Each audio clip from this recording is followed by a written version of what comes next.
की हैप्पीनेस कहानी है भाई है बोझ नहीं।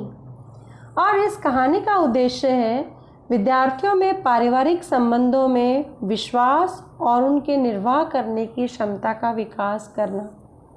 आइए सुनते हैं कहानी। दो मित्र कई साल बाद अचानक मिले। दोनों ने एक दूसरे का सुख दुख पूछा। पहले मित्र ने बताया कि सब कुछ ठीक चल रहा है। दूसरा मित्र थोड़ा दुखी था।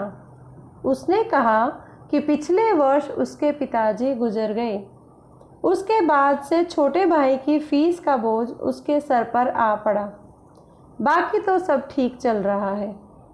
तभी उन्होंने सामने देखा एक पहाड़ी लड़की जिसकी उम्र कोई 9-10 साल की थी।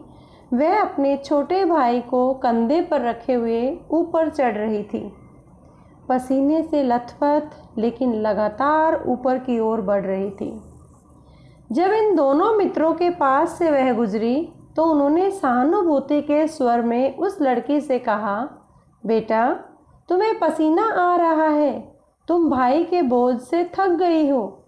थोड़ी देर के लिए हम तुम्हारे भाई को गोद में उठा लेते हैं, तुम्हें थोड़ा आराम मिल जाएगा।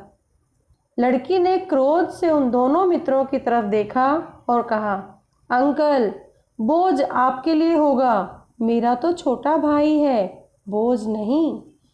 लड़की का जवाब सुनते ही दोनों मित्रों को एहसास हुआ कि थोड़ी देर पहले वह कितनी गलत बात कर रहे थे। यह लड़की अपने भाई से कितना प्रेम करती है, और जहाँ प्रेम होता है वहाँ बोझ कैसे हो सकता है। मित्रों को अपनी सोच की गलती समझ में आने लगी थी। छोटी सी लड़की ने उन्हें समझा दिया कि भाई भाई होता है, बोझ नहीं। आइए इस कहानी को पढ़ने के बाद हम चिंतन के लिए प्रश्न देखते हैं। जिन रिश्तों में प्रेम नहीं, वहाँ प्रेम लाने के लिए आप क्या क्या कर सकते हो? अपने जीवन से उदाहरण दो।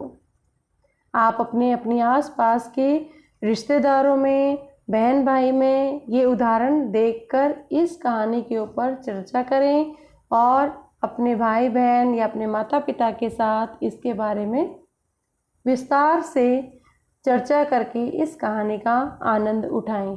धन्यवाद।